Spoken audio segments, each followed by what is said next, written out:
بسم اللہ الرحمن الرحیم۔ سامعین ذی وقار، وضو ایک بہت ہی خاص اور اہم عبادت ہے جو کئی عبادات کے لیے شرط اول ہے۔ اگر کوئی شخص نماز پڑھنا چاہتا ہے تو وضو کرنا ضروری ہے۔ قرآن کی چھو کر اس کو تلاوت کرنا چاہتا ہے تو وضو کرنا ضروری ہے۔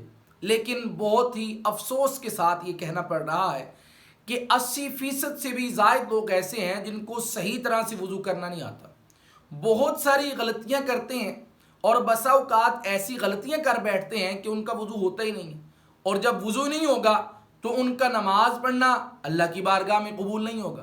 جب وضو درست نہیں ہوگا تو ان کا قرآن کو پکڑ کر، قرآن کو چھو کر پڑھنا ان کا اللہ کی بارگاہ میں قبول نہیں ہوگا۔ وہ پڑھ رہے ہیں اس لیے کہ ہمیں اجر ملے، اجر نہیں مل رہا بلکہ وہ باعث زوال بن رہا ہے وہ قرآن کو پکڑ کر تلاوت کرنا، کیونکہ جو شرط اول تھی وضو، ان کا وضو ہی نہیں ہوا۔ تو آج کی اس ویڈیو کے اندر میں انشاءاللہ عز و جل وضو کرنے کا صحیح طریقہ کیا ہے اور عوام الناس کے اندر جو غلطیاں ہیں، جو غلط فہمیاں ہیں، ان کو بھی ہائی لائٹ کرنے کی کوشش کروں گا۔ آپ احباب سے گزارش ہے کہ اس ویڈیو کو لاسٹ تک لازمی سماعت فرمائیے، اور اس سے پہلے میری آپ سے بڑے ہی ادب کے ساتھ ریکویسٹ ہے کہ اگر آپ نے ابھی تک ہمارے اس چینل کو سبسکرائب نہیں کیا تو آپ سب سے پہلے ہمارے اس چینل کو سبسکرائب کر دیجئے، تاکہ جتنی بھی ویڈیوز ہم اپنے اس چینل پر اپلوڈ کریں وہ آپ تک سب سے پہلے پہنچ سکے۔ سامعین ذی وقار، سب سے پہلی چیز ہے وضو کے لیے نیت کرنا۔ بہت سارے لوگ اس مسئلہ میں غلط فہمی کا شکار ہوتے ہیں۔ بعض لوگ سمجھتے ہیں وضو کرنے کے لیے نیت کرنا ضروری ہے، اگر کسی نے نیت نہ کی تو اس کا وضو نہیں ہوگا، تو یہ بات بالکل غلط ہے۔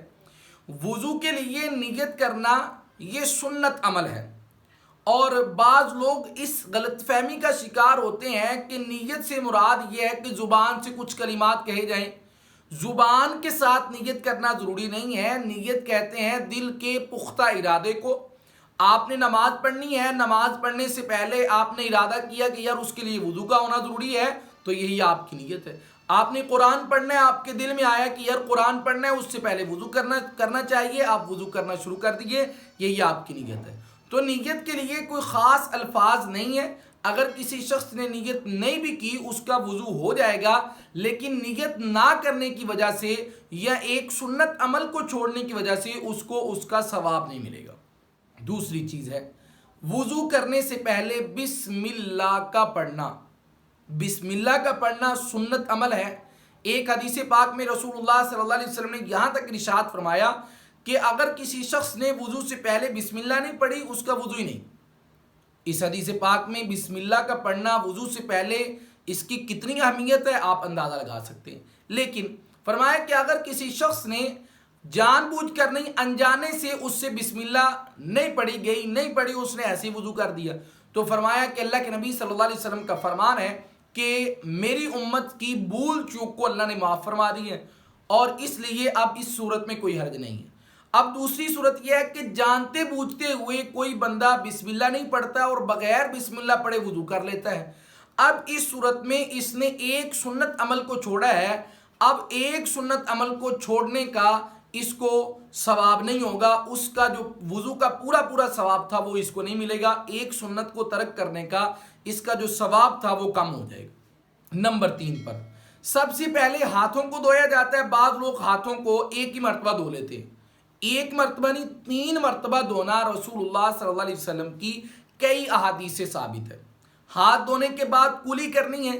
ناک منہ کے اندر پانی ڈال کر لوگ یہ غلطی کرتے ہیں، منہ میں ڈالتے ہیں باہر نکال دیتے ہیں، منہ میں ڈالتے ہیں باہر نکال، یہ کلی کرنے کا صحیح طریقہ نہیں ہے۔ مزمزہ اسے نہیں کہتے۔ کلی کرنے سے مراد یہ ہے آپ منہ کے اندر پانی ڈالیں اور اس کو چاروں اطراف میں اچھی طرح حرکت دیں، پانی کو حرکت دینے کے بعد باہر نکالیں۔ تو یہ جو طریقہ ہے منہ کے اندر پانی ڈال کر باہر نکال دینا، یہ طریقہ کار صحیح نہیں ہے۔ اس سے رسول اللہ صلی اللہ علیہ وسلم کی سنت پوری نہیں ہوتی۔ اچھا، کولی کرنے کے اندر دوسری غلطی یہ کی جاتی ہے، بعض لوگ پانی لیتے ہیں کولی کے لیے الگ، ناک کے لیے الگ، یہ صحیح طریقہ نہیں ہے۔ رسول اللہ صلی اللہ علیہ وسلم کا جو طریقہ ہے وہ صحیح، وہ یہ ہے کہ چلو کے اندر پانی بھریں اور اسی پانی کے ساتھ کولی بھی کرنی ہے، اور جو بچ جائے پانی اس کو ناک کے اندر جو ہے وہ چڑھا لینا ہے، یہ صحیح طریقہ ہے۔ اور 3 مرتبہ اسی طرح کولی کرنے کے بعد ساتھ ساتھ جب آپ ناک کے اندر پانی ڈالیں گے 3 مرتبہ، تو ناک کے اندر جب آپ نے پانی ڈالنا ہے تو ساتھ میں اپنی سانس کو اندر کو کھینچنا ہے تاکہ پانی جو ہے وہ اندر تک پہنچے۔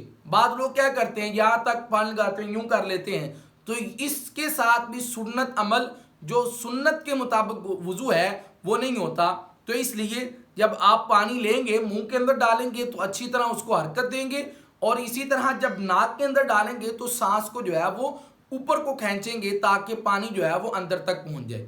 دوسرا، دائنے ہاتھ سے کولی کرنی ہے، دائنے ہاتھ سے ناک میں پانی ڈالنا ہے، لیکن جب اس کو جھاڑنا ہے، جب اس کی صاف صفائی کرنی ہے، تو اس صورت میں آپ کے لیے ضروری ہے کہ آپ بائیں ہاتھ کا استعمال کریں، اور اگر ناک کے اندر جو ہے وہ انگلی داخل کرنی ہے تو اس کے لیے بائیں ہاتھ کی اس چیچی انگلی کو جو ہے وہ استعمال کریں گے۔ اور اس سے بھی پہلے ایک چیز ہے جو مسواک ہے، مسواک کرنا بھی سنت عمل ہے۔ 80% چھوڑو، 99% جو ہے وہ لوگ مسواک کا استعمال نہیں کرتے۔ مسواک کا استعمال رسول اللہ صلی اللہ علیہ وسلم سے کثرت کے ساتھ نہیں، بلکہ یوں سمجھے آپ کے لیے تو لازم تھی کہ آپ جو ہے وہ مسواک کیا کرتے تھے۔ مسواک کرنے کی وجہ سے وضو کا جو ثواب ہے وہ بڑھ جاتا ہے۔ تو اس لیے آج کی ویڈیو میں اتنا ہی، انشاءاللہ عز و جل آگے آنے والی ویڈیو کے اندر وضو کے متعلق باقی جتنے بھی غلط فہمیاں ہیں اس کو انشاءاللہ ڈسکس کریں گے۔ اگر آپ کو آج کی یہ ویڈیو پسند آئی ہو تو آپ احباب سے ریکویسٹ ہے کہ اس ویڈیو کو لائک اور شیئر ضرور کیجئے گا، ہمارے چینل کو سبسکرائب کیجئے گا۔ انشاءاللہ ملتے ہیں نیکسٹ ویڈیو میں، تب تک کے لیے السلام علیکم ورحمۃ اللہ وبرکاتہ۔ ہر صحابی نبی کا دیوان